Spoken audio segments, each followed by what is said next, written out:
بسم اللہ الرحمن الرحیم۔ کروڑوں درود حضور پاک صلی اللہ علیہ وسلم کی ذات اقدس پر۔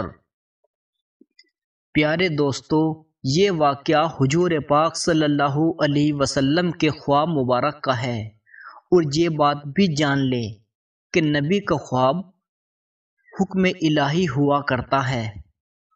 آپ صلی اللہ علیہ وسلم نے صحابیوں سے فرمایا کہ میں نے آج رات ایک خواب دیکھا ہے کہ دو آدمی میرے پاس آئے اور میرا ہاتھ پکڑ کر مجھ کو ایک مقدس زمین کی طرف لے چلے۔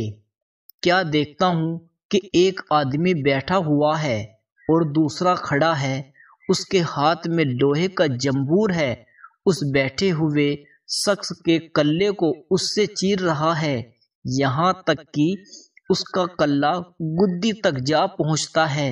پھر دوسرے کلے کے ساتھ بھی یہی معاملہ کرتا ہے اور اس کا پہلا کلہ ٹھیک ہو جاتا ہے، یا پھر اس کلے کے ساتھ ایسا ہی کرتا ہے۔ میں نے پوچھا، یہ کیا بات ہے؟ وہ دونوں آدمی بولے، آگے چلو۔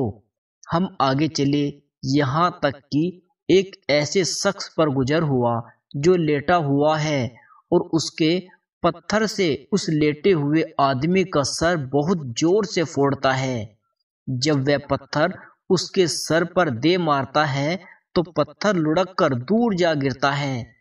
جب وہ اس کو اٹھانے کے لیے جاتا ہے تو ابھی تک وہ لوٹ کر آنے بھی نہیں پاتا کہ اس کا سر جیسا تھا ویسا ہی ہو جاتا ہے، اور پھر اس کو اسی طرح پھوڑتا ہے۔ میں نے پوچھا، یہ کیا ہے؟ وہ دونوں بولے، آگے چلو، یہاں تک کہ ہم ایک غار تک جا پہنچے جو تندور کی طرح تھا، اور اوپر بہت تنگ اور نیچے سے چوڑا۔ اس میں آگ جل رہی تھی اور اس میں بہت سے ننگے مرد اور عورتیں بھری ہوئی تھی۔ جس وقت وہ آگ اوپر کو اٹھتی تو اس کے ساتھ سب اوپر کو اٹھ جاتے، یہاں تک کہ قریب نکلنے کو ہو جاتے۔ پھر جس وقت آگ بیٹھتی تو وہ سب بھی نیچے تلی میں چلے جاتے۔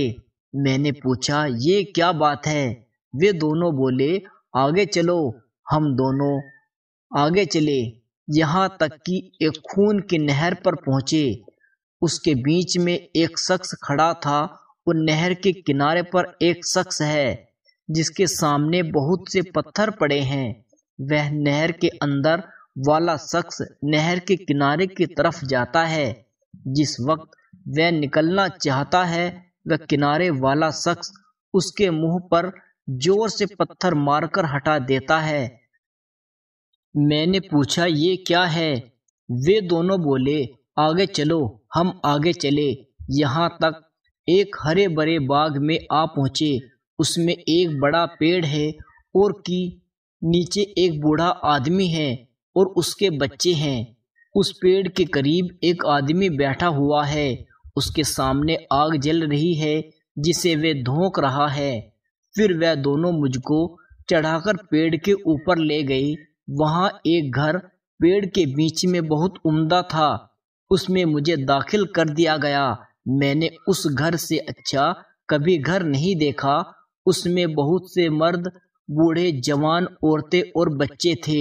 پھر اس میں باہر لا کر اور اوپر لے گئے، وہاں ایک جوان تھے۔ میں نے ان آدمیوں سے پوچھا، تم نے مجھ کو تمام رات پھرایا، اب بتاؤ یہ سب کیا راز کی باتیں تھی؟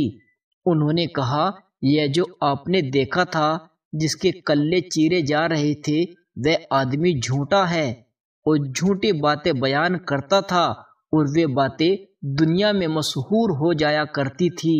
اس کے ساتھ قیامت تک یوں ہی کرتے رہیں گے۔ اور جس کا سر پھوڑتے ہوئے دیکھا، وہ آدمی اللہ تعالیٰ نے اس کو قرآن پاک کا علم دیا تھا، رات کو اس سے غافل ہو کر سو جاتا تھا اور دن کو اس پر عمل نہیں کرتا تھا۔ قیامت تک اس کے ساتھ یہی معاملہ ہوتا رہے گا۔ اور جن کو آپ نے باغ کے غار میں دیکھا، وہ زنا کرنے والے لوگ ہیں۔ جن کو خون کی نہر میں دیکھا، وہ سود کھانے والے تھے۔ اور پیڑ کے نیچے جو بوڑھے شخص تھے وہ حضرت ابراہیم علیہ السلام تھے، اور وہ جو آگ دھونک رہا تھا وہ دوزخ کا دروغہ مالک ہے۔ پہلا گھر جس میں آپ داخل ہوئے تھے وہ عام مسلمانوں کا ہے، اور دوسرا گھر شہیدوں کا ہے، اور میں جبرائیل علیہ السلام ہوں اور یہ میکائیل علیہ السلام ہیں۔ پھر بولے سر آپ اوپر اٹھائیے۔ میں نے سر اٹھایا تو میرے اوپر ایک سفید بادل نظر آیا۔ بولے کہ یہ آپ کا گھر ہے۔ میں نے کہا مجھے چھوڑ دو، میں اپنے گھر میں داخل ہو جاؤں۔ وہ بولے ابھی آپ کی عمر باقی ہے، اس لیے آپ اپنے گھر میں نہیں جا سکتے۔ اگر آپ کی عمر پوری ہو چکی ہوتی تو آپ ابھی چلے جاتے۔ سبحان اللہ۔